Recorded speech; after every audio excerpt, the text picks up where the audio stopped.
నేను యుగ సమాప్తి వరకు సదాకాలము మీతో కూడా ఉన్నాను. దేవుడు మనతో కూడా రకరకాలుగా ఉంటాడు. ఎలాగుంటాడంటే ఆయన తన సన్నిధితో మనతో కూడా ఉంటాడు. నిర్గమకాండ 33వ అధ్యాయంలో మోషే అంటాడు, నీవు నాతో కూడా రావాలి ప్రభువా అంటాడు. చదువుతామా మాట? నిర్గమకాండ 33వ అధ్యాయం 14 వచనం. దేవుడు ఎన్ని విధానాలలో మనతో కూడా ఉంటాడు అనే మాట చదువుతాం. 33:14 నిర్గమకాండం. అందుకు ఆయన, నా సన్నిధి నీతో కూడా వచ్చును. చాలు, నా సన్నిధి నీతో కూడా వచ్చును అంటే ఎలాగుండిద్ది? మనము మందిరంలోకి రాగానే ఎలాగ అనిపిస్తుంది తెలుసా? దేవుడు ఉన్నాడు, దేవుని సన్నిధి ఇక్కడ ఉంది. ఆ వాతావరణము వేరుగా ఉండిద్ది. ఆ వాతావరణం వేరుగా ఉండిద్ది. మందిరంలోకి రాగానే దేవుని సన్నిధిని మనం పొందేటువంటి వారంగా, అనుభవించే వారంగా ఉంటాం. ఆయన అంటాడు, మోషే అంటున్నాడు మోషేతో, నీ సన్నిధి, నా సన్నిధి నీతో కూడా వస్తుంది, నీతో కూడా వస్తుంది. మొదటిది. రెండవది మనం చదివితే చూడండి, కీర్తనల గ్రంథం 89వ అధ్యాయము 28వ వచనం. కీర్తనల గ్రంథం 89వ అధ్యాయము 28వ వచనం. నా కృప నిత్యము నీకు తోడుగా ఉండను. దేవుని సన్నిధి కృప రూపంలో ఉండిద్ది. నా కృప నిత్యము నీకు తోడుగా ఉండను. ఒక ఆయన అంటా ఉన్నాడు, అయ్యా ఈ నొప్పి భరించలేకపోతున్నా, ఈ అనారోగ్యమైన పరిస్థితులు భరించలేకపోతున్నా, ఈ అప్పుల బాధలు భరించలేకపోతా ఉన్నా, ఈ శ్రమలు భరించలేకపోతున్నా, ఈ కష్టాలు భరించలేకపోతా ఉన్నానంటే పౌలుతో దేవుడు అంటున్నాడు, నా కృప నీకు చాలు, నేనున్నాగా. అవి నిన్నేం చేస్తాయి? అవి నిన్నేమీ కూడా, నన్ను దాటి నిన్ను తాకేవి ఏవి కూడా లేవు. గుర్తుపెట్టుకోవాలి, విశ్వాస జీవితంలో దేవునిని దాటి మనకు ఇబ్బందిని పెట్టి ఏ విషయము దేవునికి తెలియకుండా మన దగ్గరికి రానే. కొన్నిసార్లు తగాదలప్పుడు ఇలాగ అంటారు, వాళ్ళను తాకాలంటే ముందు నన్ను దాటి పోవాలి. దేవుని యొక్క వాక్యం అంటుంది, నిన్ను తాకువాడు నా కనుగుడ్డును తాకిన వానితో సమానుడు. దేవుడు అన్నాడు, నా కృప నీతో కూడా ఉండిద్ది. మొదటిది, నా సన్నిధి నీతో కూడా ఉండిద్ది. రెండోది, నా కృప నీతో కూడా ఉండిద్ది. నువ్వు భయపడబాక, దేని విషయం భయపడబాక. మూడవ మాటను జ్ఞాపకం చేస్తూ ఉన్నాను. మూడవది మనం చూసినప్పుడు దేవుని యొక్క వాక్యములో కీర్తనల గ్రంథం 119వ కీర్తన 98వ వచనం. 119వ కీర్తనలో 98వ వచనంలో దేవుని యొక్క వాక్యం ఇలా సెలవిస్తూ ఉంది. ఏ రూపములో దేవుడు మూడవదిగా మనతో కూడా ఉంటాడు? నీ ఆజ్ఞలు నిత్యము నాకు తోడుగా ఉన్నాయి. చూడండి, మూడవదిగా దేవుడు మనకు ఎలాగూ తోడుగా ఉంటాడంటే ఆయన ఆజ్ఞల రూపంలో తోడుగా ఉంటాడు. అందుకనే వారికి పాతకాలములో మోషే చేత 10 ఆజ్ఞలను దేవుడు ఇచ్చాడు. నేను ఎప్పుడు మీ దగ్గరికి రాలేకపోవచ్చు. ఇదిగో ఈ ఆజ్ఞలు, నేను ఇచ్చే ఈ చట్టము, ఈ రూల్స్ అండ్ రెగ్యులేషన్స్, ఈ ఆజ్ఞలను మీరు చదువుకున్నప్పుడు నేను మీతో కూడా ఉన్నాననే సంగతి మీకు అర్థమవుతా ఉంది. అంటే దేవుని యొక్క వాక్యము మనతో కూడా ఉంటా ఉంది. అందుకే కీర్తనకారుడు అంటాడు, నీ వాక్యము నా పాదములకు దీపమును, నా త్రోవలకు. అంటే దాని ఉద్దేశం ఏంది? నీ త్రోవలకు వెలుగుగా ఉందంటే నీవు ఎటు నడుస్తున్నావో దేవుని యొక్క వాక్యము నీతో కూడా వస్తూ ఉంది, నీతో కూడా వస్తా. నీకు వెలుగు కావాలి కదా, మరి వెలుగు ఉండాలంటే ఆయన ఏమన్నాడు? నీవు నడిచే నీ పాదములకు నీ త్రోవలకు నా వాక్యం వెలుగుగా ఉంది. ఇక్కడ కూడా ఉంది చూడండి, నీ వాక్యము నా పాదములకు దీపమును, నా త్రోవకి. నేను ఎక్కడికి వెళ్తూ ఉండాలంటే నాకేం కావాలి? వెలుగు కావాలా. ఆ వెలుగు ఎవరు ఇవ్వాలా?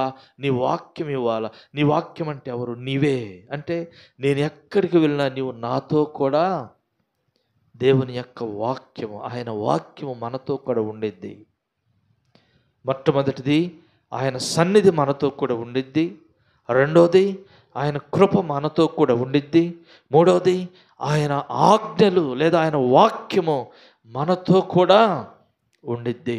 నాలుగో మాట చదివితే ఇదిగో ఎలీషా అంటా ఉన్నాడు, గేహజీతో అంటా ఉన్నాడు, గేహజీ నువ్వు ఎక్కడికి వెళ్ళావు అని అడిగాడు.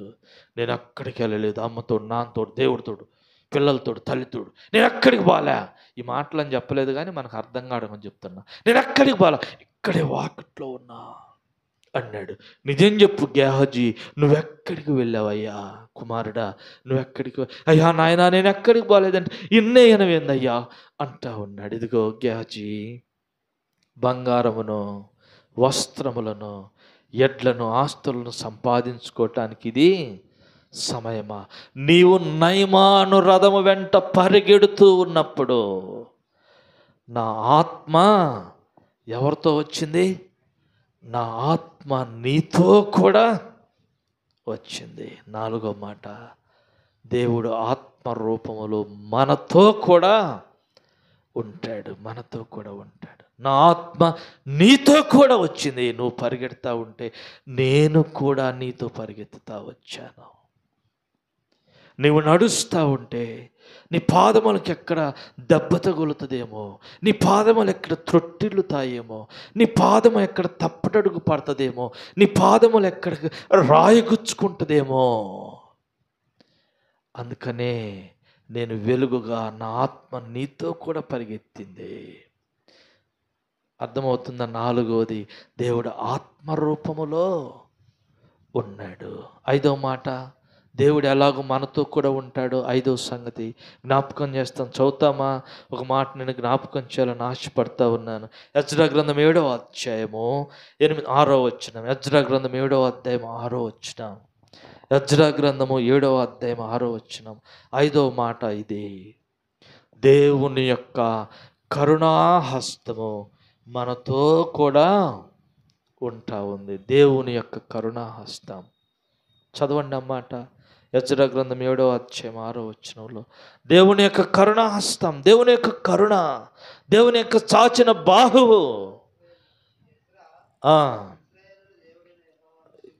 ఇశ్రాయేలు దేవుడని యెహోవా అనుగ్రహించిన మోషే యొక్క ధర్మశాస్త్రమునందు కింద మనం చదివితే దేవుని కరుణాహస్తము మాకు తోడుగా ఉండెను అనే మాట. దేవుని యొక్క కరుణాహస్తం, తన బాహుబలం, భుజబలం, దేవుడు మనతో కూడా. మనం అనుకుంటాం మనం ఒంటరి వాళ్ళము, నాకెవరు లేరు, నాకు తోడు ఎవరు లేరు అనుకుంటాం. కానీ దేవుడు అనేక విధానాలతో, అనేక విధానాలుగా మనతో ఉంటా ఉన్నాడు. మొదటిది ఏం జ్ఞాపకం చేశాను? ఆయన సన్నిధి. ఇదిగో దేవుడు నాతో కూడా ఉన్నాడు. రెండవది, దేవుని యొక్క కృప మన మీద ఎప్పుడూ ఉండిద్ది. నా కృప నీకు చాలును. మూడవది, దేవుని యొక్క ఆజ్ఞలు లేదా దేవుని యొక్క వాక్యము మనం అడుగు వేయంగానే అది మనకు వెలుగులాగా మన ముందు నడుస్తూ ఉంది. అందుకే కీర్తనకారుడు అన్నాడు కదా, నీ వాక్యమే నా పాదాలకు దీపమయ్యా. నేను నడవాలంటే నాకు దారి చూపించేది నీవే కదా. అందుకే దేవునికి ఇంకో మాట చెప్తాను, నీ మీద దృష్టి ఉంచి నీకు ఆలోచన, నీవు నడవలసిన మార్గమును నేను నీకు బోధిస్తాను. తర్వాత ఏం జ్ఞాపకం చేశాను? తర్వాత మాట ఏంది? దేవుని యొక్క ఆత్మ. నాలుగోది, దేవుడు ఆత్మరూపకములో మనతో కూడా ఉంటాడు. ఇక్కడ కూడా ఆత్మరూపంలో దేవుడు సంచరిస్తూ ఉంటాడు. ఎక్కడ 2-3 ఉంటారో వారి మధ్యలో నేను ఉంటాను. వారి మధ్యలో కొన్ని సంఘాలలో వారు ఏం చేస్తారో తెలుసా? ఒక కుర్చీ తెచ్చి అక్కడ వేస్తారు. ఒక కుర్చీ, నేను ఒక స్థలానికి వెళ్ళాను, వారి ఇంట్లో మూలన కుర్చీ ఉంది. అబ్బా కుర్చీ ఉందని కూర్చోబోతే కూర్చోబాక ఏందిరా అంటే, అయ్యగారు వచ్చి కూర్చుంటారు ఈడ, మా దైవ సేవకులు, మా పెద్ద ఆయన చనిపోయినాడు, ఆయన ఆత్మరూపంలో వచ్చి కుర్చీలో కూర్చుంటాడన్న, ఆయన కూర్చొనే ఉన్నాడు, మా సేవకుడు ఆడ, అక్కడ కూర్చోబాక, అది సేవకుడికి వేసిన కుర్చీ అన్నాడు. చూడండి వారి విశ్వాసం. ఆత్మరూపంలో గేహజీతో అంటున్నాడు, గేహజీ, ఎలీషా అంటున్నాడు, నువ్వు పరిగెత్తావు నయమాన్ రథం వెంట. నేను రథం వెంట పరిగెడితే నీకట్టు తెలిసింది, ఈడుంది మన ఇద్దరం, ఎవడు చెప్పాడు నీకు అంటే, నాకు ఎవడూ చెప్పలే, నాలో ఉన్న దేవుని ఆత్మ నిన్ను వెంబడిస్తూ వచ్చింది. ఐదో మాట ఏం చెప్పాను? దేవుని కరుణాహస్తము. దేవుని కరుణాహస్తం, కరుణ చూపించే దేవుని చేయి ఎప్పుడు మనతో కూడా ఉండిద్ది, ఎప్పుడు మనతోనే కూడా ఉండిద్ది. చివరి మాటకు నేను జ్ఞాపకం చేయాలని ఆశపడుతున్నాను. ఇదిగో చివరిగా ఆయనే మనతో కూడా ఉండబోతా ఉన్నాడు. ఆయనే మనతో కూడా యుగ సమాప్తి వరకు సదాకాలము నేను మీతో కూడా ఉన్నాను. ఉదయకాలం ఈ సంగతులు జ్ఞాపకం చేసుకుందాం. నీ జీవితంలో ఒకవేళ ఒంటరిదానని బాధపడతా ఉన్నవేమో, నాకు ఎవరు లేరని కురింగిపోతా ఉన్నావేమో, నాకు సహాయం చేసేవారు ఎవరు లేరని నిట్టూర్పుతో ఉన్నావేమో. చూడండి, యెహోషువ అనే భక్తుడు ఉన్నాడు. యెహోషువ గ్రంథం 1వ అధ్యాయంలో దేవుడు చెప్తున్నాడు, యెహోషువ దిగులు పడతా ఉన్నాడంట, ఏడుస్తూ ఉన్నాడంట, కన్నీరు కారుస్తూ ఉన్నాడంట, భయముతో నింపబడ్డాడంట. ప్రభువా, మోషే అయితే నడపగలిగాడు ఇంతమంది ఇశ్రాయేలును నడపడానికి, నా చేత కాదయ్యా అంటే దేవుడు అంటా ఉన్నాడు. 1వ అధ్యాయంలో చూద్దామా? ఇదిగో నేను మోషేకు తోడై ఉన్నట్లు నీతో కూడా ఉందును. నీవు భయపడకము, దిగులు పడకము, జడియకము. నీవు నడుచు మార్గమంతటిలో నీ దేవుడైన యెహోవా నీకు తోడై ఉండును. ఇమ్మానుయేల్ దేవుడేనా? ఎవరంట? ఇమ్మానుయేల్ దేవుడు. భాషాంతరమున దేవుడు మీతో కూడా ఉన్న ఎప్పటి వరకు? యుగ సమాప్తి వరకు. ఈ యుగమైపోద్ది, తర్వాత సదాకాలము నేను మీతో కూడా. ఒకవేళ నీ జీవితంలో కృంగిపోయావేమో, నిరాశలో ఉన్నావేమో, ఆదరణకు నోచుకోకుండా ఉన్నావేమో, దిగులు, చింత, భయము నీ జీవితంలో ఆవరించిందేమో, ప్రభువును బట్టి బలపరచబడు. ఆయన కరుణాహస్తము, ఆయన ఆశీర్వాద హస్తము నీతో కూడా ఉంది. ఆశీర్వదించే దేవుని యొక్క హస్తాలు నిన్ను వెంబడిస్తూ ఉన్నాయి. అందుకు ఆయన అంటాడు, ఇదిగో చూడు, మన అరచేతుల్లో నేను నిన్ను చెక్కుకొని ఉన్నాను. ఇదిగో కోడి తన రెక్కల క్రింద తన పిల్లలని అలాగూ కాపాడుతూ ఉందో, ఇదిగో నేను నిన్ను కాపాడుతూ ఉన్నాను. ఇదిగో నా భుజముల మీద నేను నిన్ను మోస్తూ ఉన్నాను. చాలాసార్లు అనుకుంటా, ఇదిగో నేను ఈ భారం భరించలేకపోతా ఉన్నా, ఈ జీవితాన్ని ఈదలేకపోతా ఉన్నా, నా వల్ల కాదు, నాకు సహాయం చేయవాడు ఎవడూ లేడు అనుకుంటున్నావేమో. కొన్నిసార్లు ఈ లోకమనే సముద్రాన్ని ఈదటం కష్టంగా ఉంటుందేమో. ఒక్కడివే కొన్నిసార్లు అడుగులేసి వెనక్కి తిరిగి చూసుకుంటా ఉంటాం, ఎవరు సహాయం చేసేవారు ఎవరూ లేరు అనుకుంటా. దేవుడు అంటా ఉన్నాడు, బిడ్డ నేను నిన్ను మోస్తా ఉన్నాను. దేవుడు అంటున్నాడు, నీ భారము నా మీద మోపము, నీ భారము దేవుని మీద మోపము.